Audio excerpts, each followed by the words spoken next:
was Rock 2017, and something that stood out to me the most when I was reviewing that video, I think it does great. I was really liking getting stuff that I had never tried, and that's one of the things I love about Boxycharm. I really like this. For me, this is definitely a best.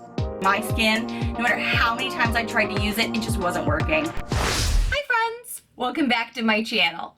Today I am patiently, sort of, waiting for my Boxycharms to arrive.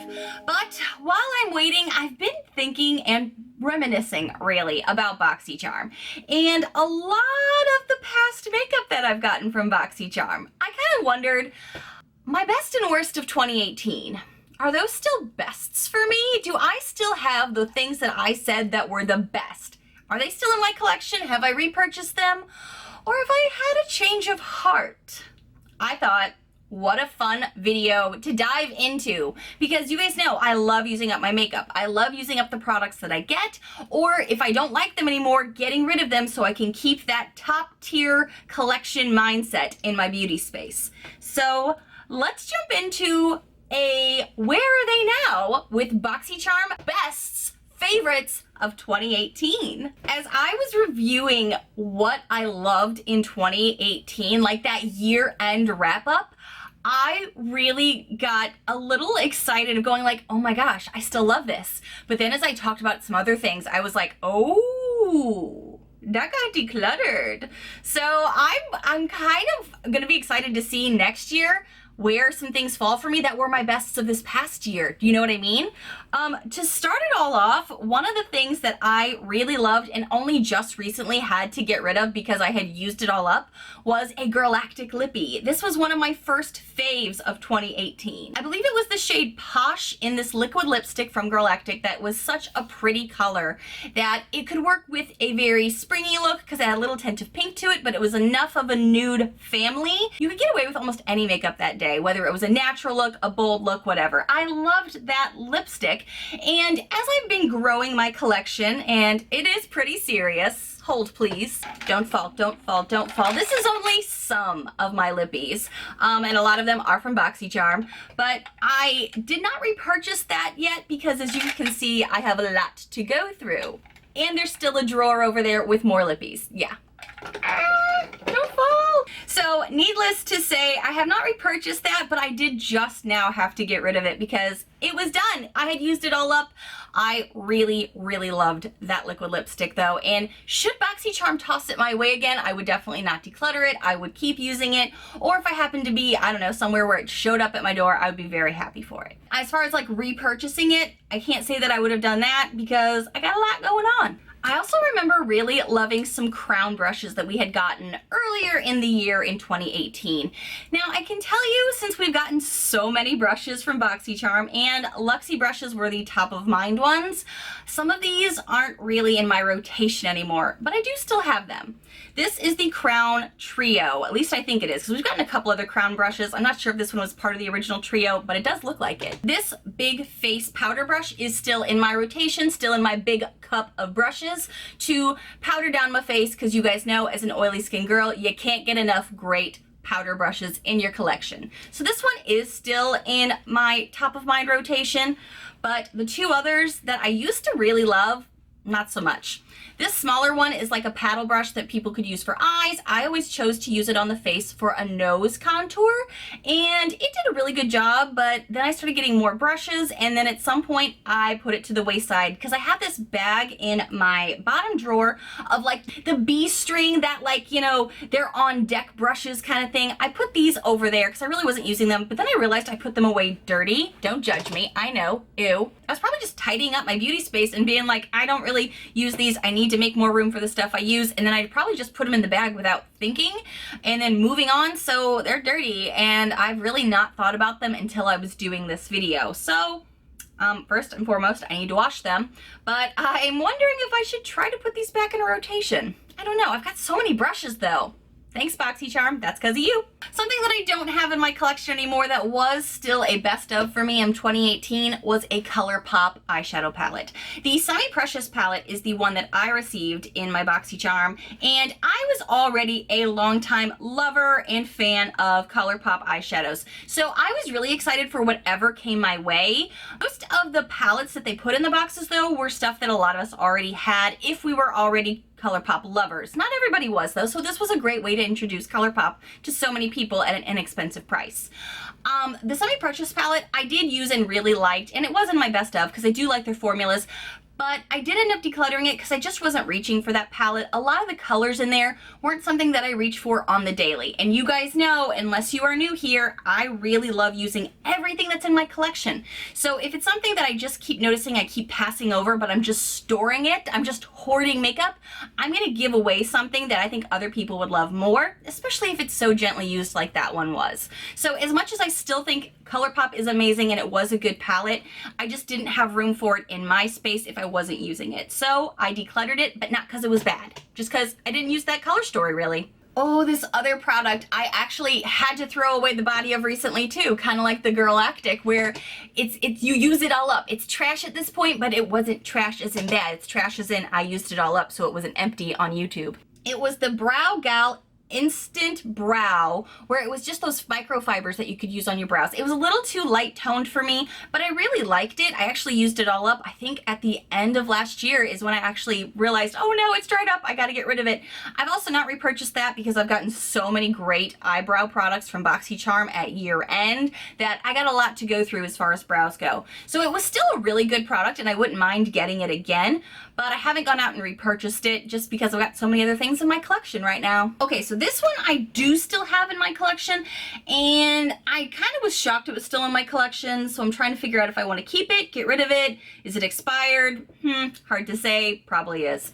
This is the Cover FX Blurring Primer. This is a primer that I really liked, and I used it quite a bit at first, but then I started noticing some breakouts. As a sensitive skinned girl, that's when I start getting more mindful about what I'm using. So I start putting things in a rotation or like using it out every other day. I liked how this did blur some pores for me, but as you guys know, in 2019, I've been doing a lot more pore blurring primers as well with like the e.l.f. and the Tatcha and all the stuff we've gotten from Boxycharm, that this was at the very bottom of my primer drawer because it just kind of got moved to the bottom. I forgot about it. And again, it was a 2018 product. It's supposed to be good for 12 months. Doing the smell test. Anytime I have used it, I'm sure I did use it last year. It wasn't bad. And it does blur pores. I'm really impressed with even just like when I put it on my hand, how smooth my hand looks afterwards. I don't know, I should probably look into it if I think this is bad. It doesn't smell or anything, even though it says 12 months. I still have this, but I haven't really used it as a top of mind product in a long time. I always refer to this as the eyeshadow palette that I have really loved getting from Boxycharm. And it's not a brand that is something that you would think of, because a lot of people immediately think of, if you're excited about an eyeshadow palette you get in a subscription box, you might be thinking Tarte, Cover FX, all of these high-end amazing brands like Butter London line, all kinds of amazing eyeshadow palettes that have come out. But the Alamar palette still stands true with me to be a great palette. Yes, it doesn't have a ton of colors in it, but the colors that are in here are good, and the formula is quality. I think a lot of us like it, or weren't sure if you were gonna like it, and then you heard me talk about it over and over and over in 2018, so then you tried it and you were like, oh, yeah, this is really good. It is that good. I do really like this palette. I actually pulled it out today when I was thinking about doing this video, and I jumped into some shades that I don't usually jump into, because let's be serious, when I think of this palette, I think of the shade El Malcon, I think of the bluer shades and these warmer colors. But today I had already started like a nude natural look, so I jumped over here into this buttery brown shade to warm up my outer crease, and then I jumped into La Costa for my lid because it is so darn pretty. I really do hope we start getting more Alamar products in the boxes. I know we've gotten some lip glosses. Those kind of aren't my favorite, but this eyeshadow palette, so good. I do have the blushes from them as well, and those are pretty good, but I'm more of a bronzy girl. So this eyeshadow palette is still top notch for me as far as the Alamar line goes. And I'd like to get some more from it. As I stated before, Luxy brushes really came into our boxes a lot in 2018 and a lot in 2019. I still have a lot of the face brushes. These are just some of the brushes. I still use these on the daily. I fell in love specifically with this Pro Precision Tapered 640 brush for any like fallout cleanup, because the bristles are long enough and fluffy enough to not make any like brow product or eye product stick to your face, but lightly, gently like brush it away. I love this so much. This brush is always right up front for me, but also all of these other face brushes, contour brushes, more contour brushes. We've gotten so many Luxy brushes that I still use all the ones I got in 2018, 2019, and I'll use all the ones you give me in 2022. Adore them. Here's that other crown brush. So this was the other crown brush. It was in the back of my Luxy brush area, really.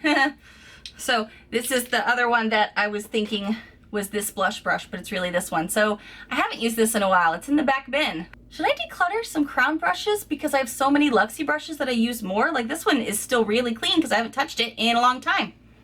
I'm learning things about myself in this video. Ooh, another Luxy brush that I got, and this was, I think, my December Boxy Luxe, this foundation face brush. Can I just tell you, as a woman who has always loved the Beauty Blender, or blender sponge, whatever you want to call it, I love sponges a lot, and lately I have been loving the Tati Blendiful as well.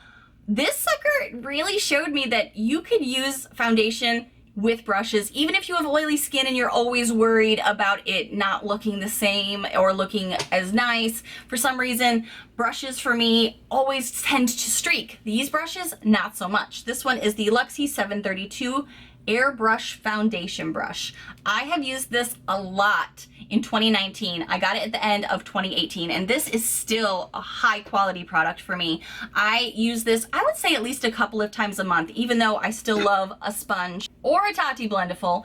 This still tends to make the rotation for me. Either if one, I'm being lazy and I don't want to wash one of these things or go and get my sponge wet, I will always pull out this particular foundation brush to apply my makeup and make it look flawless. Really like this still. Oh, we also got some Sol de Janeiro. So, yeah, I've already used up the one that we got from Sol de Janeiro in 2018 because it was a small little guy. But more of these came available when I was doing Ipsy for the Ipsy add-ons. So I purchased from Ipsy because of what I got in Boxycharm, because these were add-ons. Boxycharm is only starting to do certain things like pop-ups and things like that to add on, whereas Ipsy's been doing that for a while.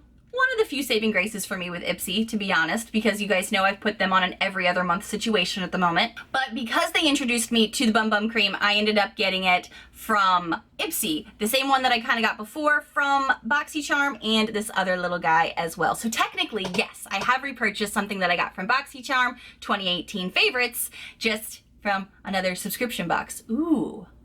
Scandalous. You better get on that Boxycharm. Make it more available for us to do add-ons from stuff you give us that we love, so then you get more of our money. Come on, think this through. Another skincare item that I just recently pulled out this past weekend and let my husband use it too, because he was asking about like, how do I get some of these like skin imperfections off? There's a face mask that I'm almost out of that I will be repurchasing, and it is the Pharmacy Bright On Vitamin C Mask. This mask is something I used to start my weeks with like every Monday. Like I would start my morning checking my morning emails and putting on this face mask to really let it just lighten up any of my skin imperfections, get rid of those under eye circles, give some nice glowy skin. The vitamin C masks usually work pretty good for my skin, so when I use them consistently, I always notice a difference.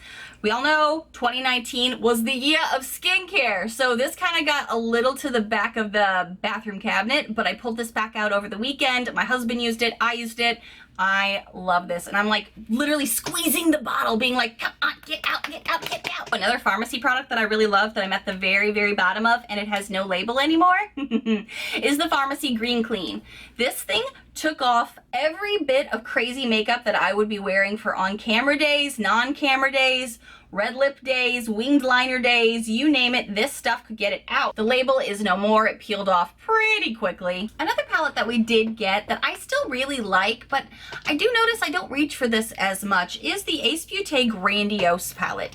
This is super pigmented, really, really pretty, and I do like it, but I find that when I use too many reds on my eyes, I start to look a little sick. So when I do jump into this, it's going to be more into some of these other like shades here, but it is really, really pretty. It's super pigmented, really nice. And we didn't get a lot of eyeshadow palettes last year, so I'm kind of surprised I didn't pull this out a bit more. But it's not because I don't like it. I think it's just because I've been kind of going through this cooler toned phase a little bit, and these are a lot of warm tones. But these are still really quality. They're still in my collection, so that tells you alone it's good. I feel like this next product is only going to be seasonal for me. It is the Smashbox So Chill Coconut Finish Water, Primer Water. You can use it for either the beginning of your face to set down your face or just for kind of like a touch up. I tend to really like this more in the warmer months to kind of just give myself a little refreshment, and I do like it. It's about halfway down because I used it a pretty good amount when I first got it and then was kind of using it sparingly last year. Still in my collection and I'm still using it up. I also got different eyelashes last year that I still use and put in my rotation when I am wearing lashes here on camera or if I'm going out. The Lashaholic Luxury Lashes in the Instaglam style are a pair that I actually really like and have used a lot here on camera because they go really well with my eye shape. And then these Noir Fairy Lights from House of Lashes are really long and a little intimidating at first, but on the eyes with a nice look, like a little bit of more of a bold look. They look really nice on and they fit really well on my eye shape. I've liked both of these a lot. I think we're getting to the bottom of the barrel now, and the Kat Von D Lolita Lippy is still something in my collection. I've still used this. This was one of my top lippies for 2018.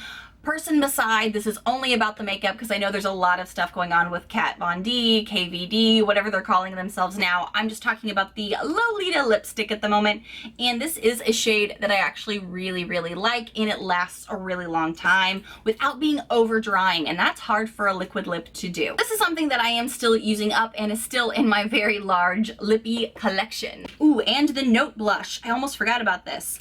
This in the shade Desert Rose has been a top blush for me, and you guys know I'm not a blush girl, so the fact that I still use this and I put this in my rotation, it is so blendable. It is really pretty. You could do a pow like pigmented rouge look if you want, or you can go lighter with it. Use the back of your brush, make it a little fluffier, tap off the excess and apply it to the apples of the cheeks. It does a really great job of going well with bronzer because it's this really pretty shade that isn't too pinky toned. It kind of blends well with a bronzer to really accent the face without adding too much of that rosiness. That's what I think I don't like about blush, is that really rosiness. I want it to go well with my bronzer. Still a great quality product, and I had never heard of Note before this blush, I don't think. I love this. Guys, this is so fun to kind of go down memory lane with you and let you know what I'm still loving, what I'm still reaching for, or what I'm like, oh yeah, I really did like the Ace Beauté Grandiose palette. I've talked about it because I got another Ace Beauté palette because I liked this one so much, but I haven't really used this a lot lately, so it makes me go, maybe I should pull this out more. And it does remind me of stuff that I was like, ooh, I'm almost out of this. I would probably repurchase this. Alamar palette, nuff said, so good. It's pretty bold though, so if loud colors are not your cup of tea, I could totally see why somebody would be like, this is too much for me. Hand this to a friend that's loud, she'll love it. And then there's some stuff that I'm like, ooh, you may be expired, I may need to just get rid of you. I love going through my collection in general, but I really love being able to kind of see where my progress is in the beauty space. Like, yeah, I did used to love these crown brushes, but now Luxy has my heart. Thank you so much for watching, and if you happen to be new to my loud, weird, unique channel, hi new friends, I hope you take a quick moment to hit that subscribe button down below to see all of the fun, loud, weird, unique videos I put out every single week.